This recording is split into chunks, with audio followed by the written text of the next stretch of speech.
pengalaman yang sangat dalam ya. Kayak saya misalnya di sini nggak bisa bayangkan sosok si Sri misalnya ya, yang disabilitas. Saya tidak memperjuangkan, di hadapan saya ada orang sama-sama ciptaan Tuhan, terus dia siapa yang memberikan sesuatu harapan, dia punya keluarga, dia punya perubahan dan lain-lain sebagainya.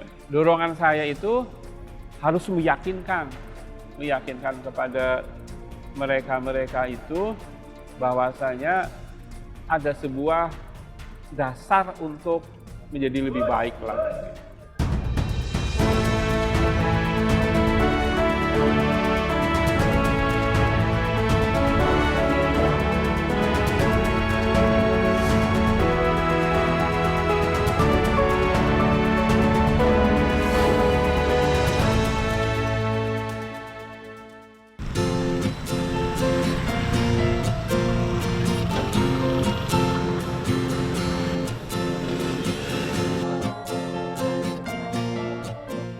Jadi yang termasuk dalam unit chef itu mereka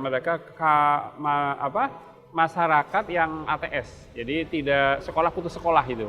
Putus sekolah sasarannya apakah di terminal ada. Terus apakah ada orang-orang yang belum buta aksara? Ada begitu. Jadi sasarannya itu yang jelas buta aksara, terus anak putus sekolah, anak jalanan, supir, angkot, dan lain-lain yang ada di terminal ini.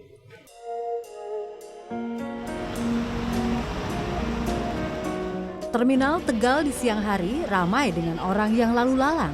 Di terminal ini, ratusan bus singgah setiap hari untuk mengantar penumpang ke berbagai kota di Jawa, bahkan hingga Sumatera. Riuh rendah suara manusia dan kendaraan adalah suasana sehari-hari. Di salah satu sudutnya yang paling kumuh, dekat kamar mandi umum, ada sebuah ruangan kecil tempat membaca. Taman Bacaan Sakila Kerti namanya.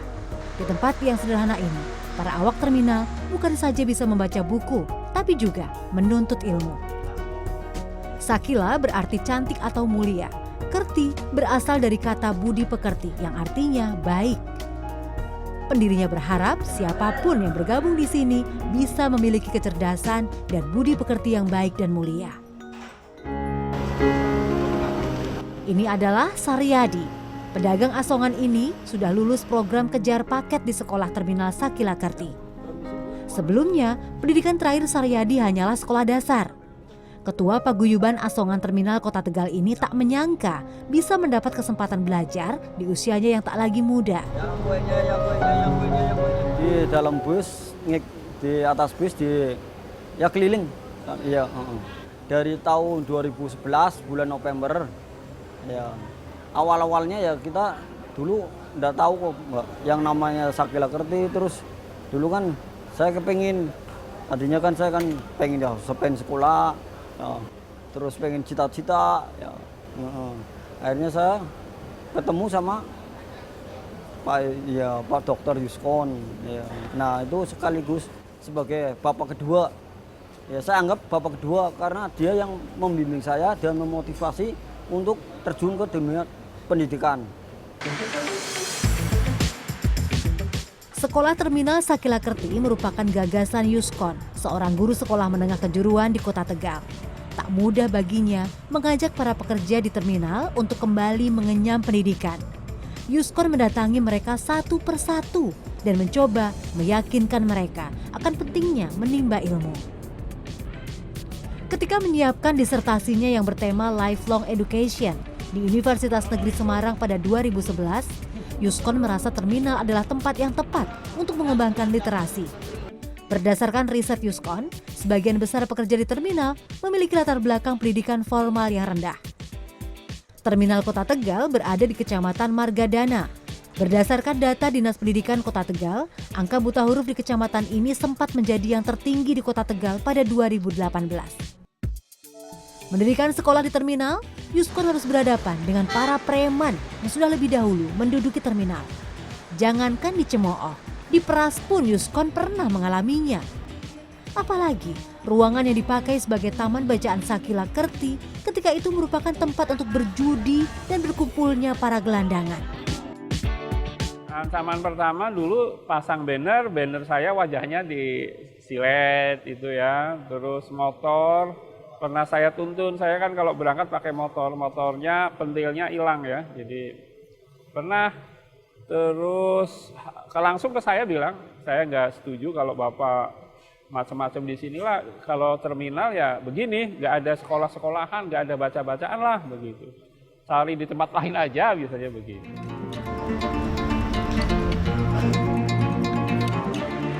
Yuskon harus mencari cara untuk menembus berbagai penolakan.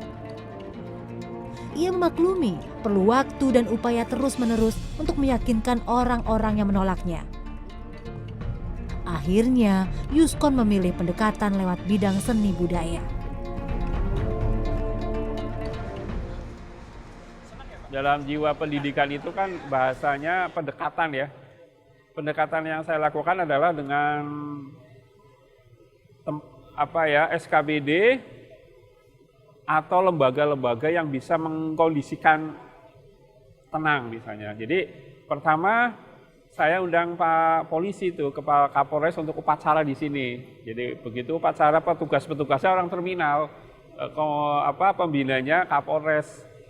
Jadi mereka menyatu kan, akhirnya dia merasakan bagaimana kedekatan antara Kapolres adalah tentang keamanan. Itu yang pertama. Yang kedua, pendekatan masyarakat. Jadi saya panggil dalang. Di sini dua dalang pernah saya tampilkan, dalang hebat almarhum Ki Entu Susmono sama dalang Ki Slamet Gudono. Tetapi tantangan tak hanya sampai di situ. Ketika taman bacaannya berdiri, Yuskon kekurangan buku. Ia hanya punya 200 buku di rumah yang semuanya ia sumbangkan untuk taman bacaan Sakila Kerti. Persoalan berikutnya muncul ketika tak banyak orang yang mau menyentuh buku-buku itu, apalagi membacanya. Yang ditulis oleh Al-Masih. Tetapi Yuskon tak kenal lelah. Ia menerapkan strategi jemput bola dan mencari orang yang mau membaca buku-bukunya dengan menawarkan dari kios ke kios, dari satu orang ke orang lain yang ia temui di terminal. Tak jarang, Yuskon membayar para pengasong yang mau dititipi buku. Tujuannya adalah agar buku-buku itu dapat disebar ke berbagai sudut terminal untuk dibaca. Assalamualaikum, Bu. Siang, Pak. Nah, ini buku-buku baru nih, Bu. Iya. Mau pinjam lagi nggak? Saya ini minjem 2. Kemarin aku minjem, aku balikin ya, Pak. Ya, boleh.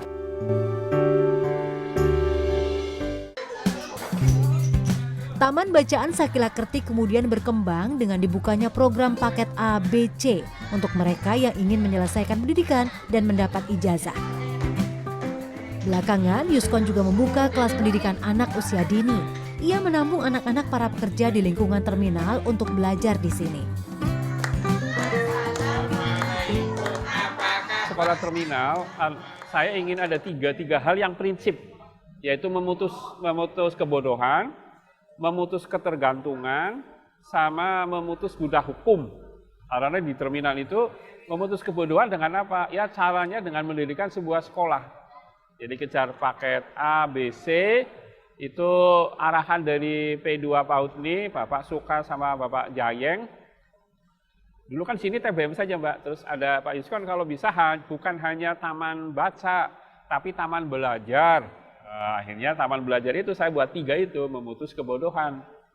Nah, terus setelah ada kejar paket ABC, ada masukan dari Pak Dirjen waktu kunjungan ke sini. Pak Yuskon, kalau bisa bukan hanya orang-orang tua, tapi orang tua punya anak yang di sini, masukkan ke sekolah. Pak Haris Iskandar itu adanya PAUD.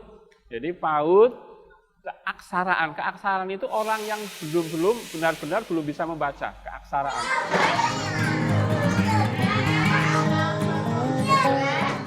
Kelas PAUD diadakan 3 kali seminggu. Kini anak-anak yang biasa ikut orang tua mereka berdagang di terminal tak lagi hanya bermain-main, tapi juga belajar. Yuskon tak memungut biaya dari orang tua mereka. Semua boleh belajar secara gratis. Eka, seorang penjual makanan di terminal, juga menitipkan anaknya di Sakila Kerti. Ia merasa lega tak perlu lagi mengeluarkan biaya untuk mendaftarkan anaknya di PAUD sekitar.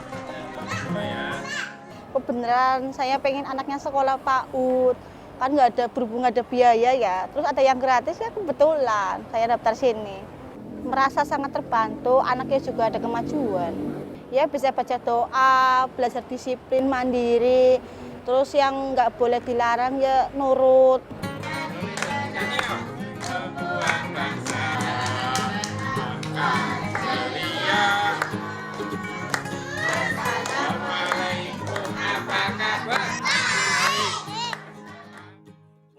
ثم كلا سوف تعلمون كلا سوف تعلمون ثم كلا سوف تعلمون.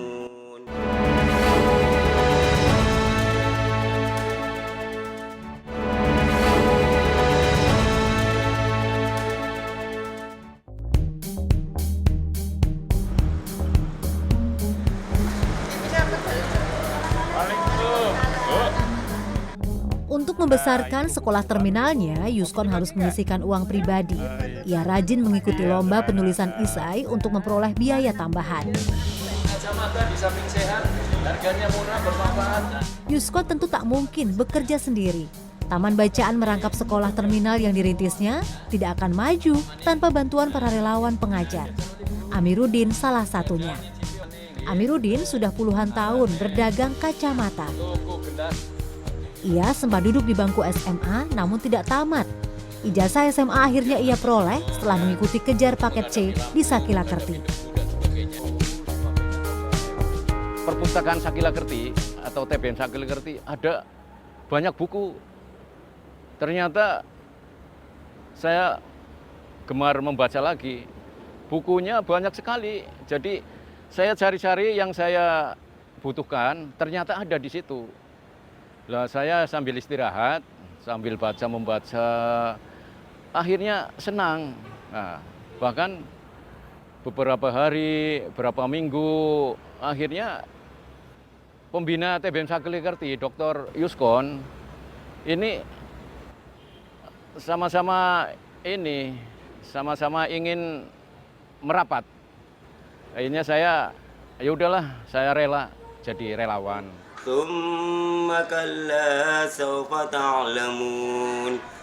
Setelah mengantongi ijazah, Amiruddin mengajar membaca Al-Quran untuk teman-temannya. Tahun 2019, jadi alhamdulillah saya termotivasi karena Pak Yuskon baik, bahkan sama-sama ingin memajukan, dan pokoknya kalau untuk belajar bagi saya wajib kayaknya. Jadi di situ mata pelajarannya ditingkatkan, setiap hari Jumat ada pengajian.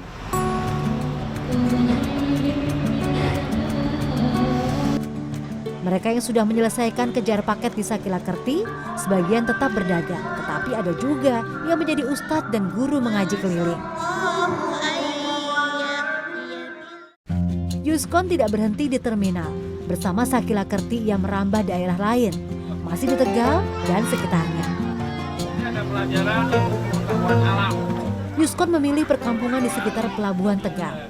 Banyak anak nelayan di sini yang mengalami kesulitan untuk mendapatkan buku.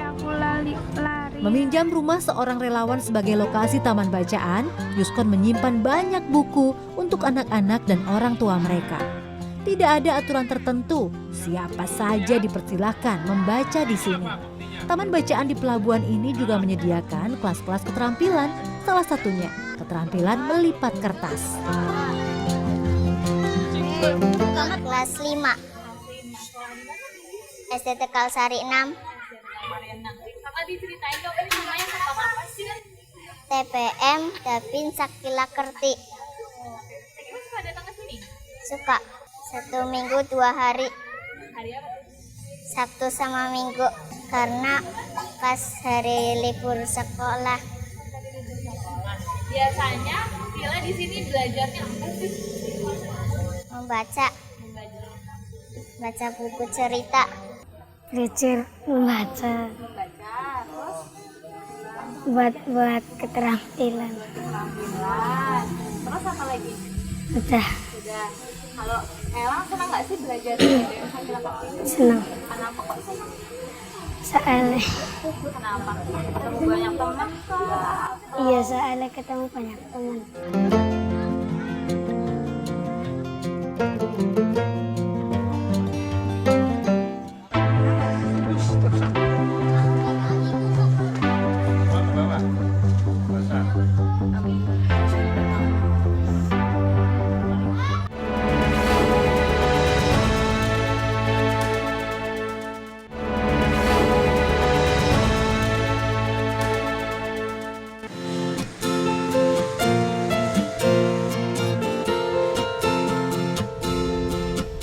Yuskon tinggal di Kelurahan Panggung, Kecamatan Tegal Timur, Kota Tegal.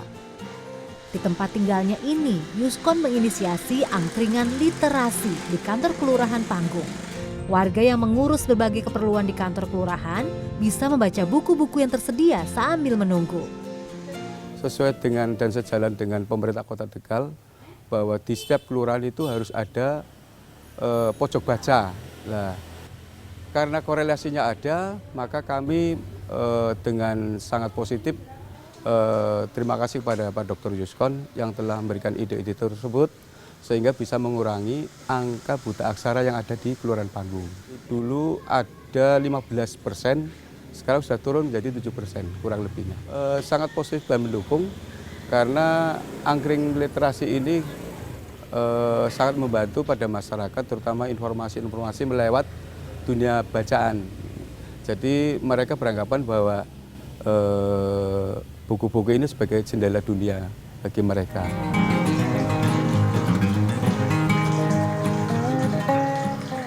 Usaha Yuskon membangun budaya literasi di kota kelahirannya mendapat perhatian berbagai pihak.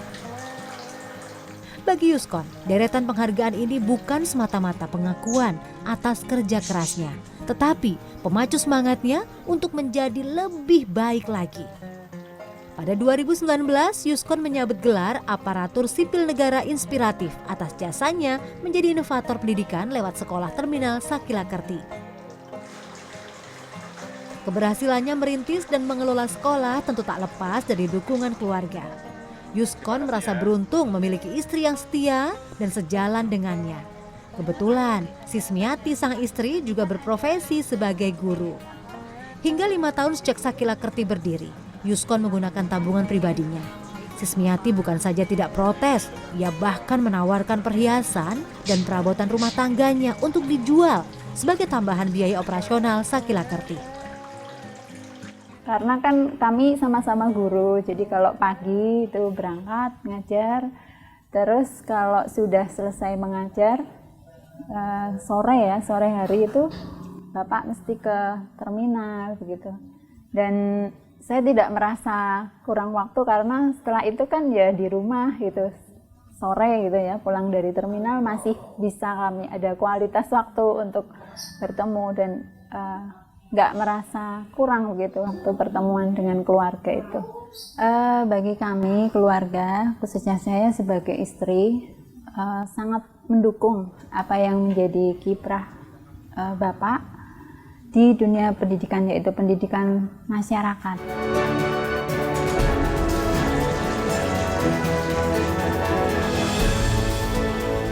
Yuskon juga tak melupakan kewajiban utamanya sebagai seorang pendidik. Sebagai kepala perpustakaan di SMK Negeri 2 Kota Tegal, ia membentuk kelompok literasi di sekolah.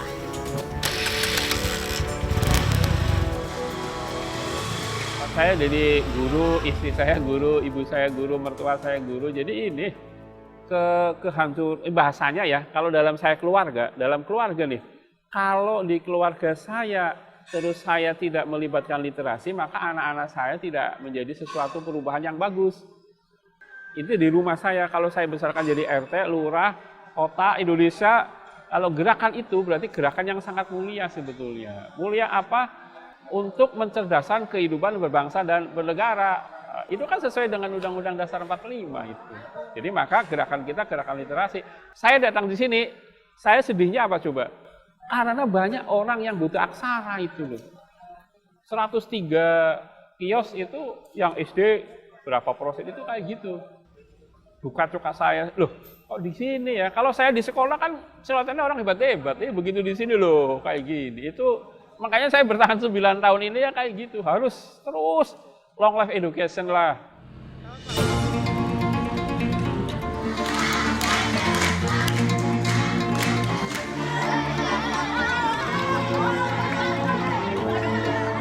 Data Dinas Pendidikan Kota Tegal 2018 menyebut jumlah penduduk buta huruf di Kota Tegal mencapai hampir 1.500 orang.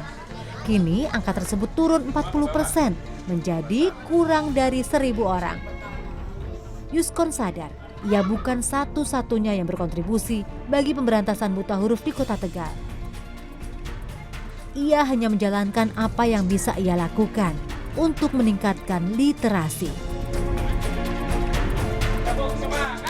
Yang sangat sederhana, harapan saya itu bahasa saya itu sekolah tanpa sekat ya. Apa yang dikatakan Gubernur Jateng juga memang dibahasakan itu.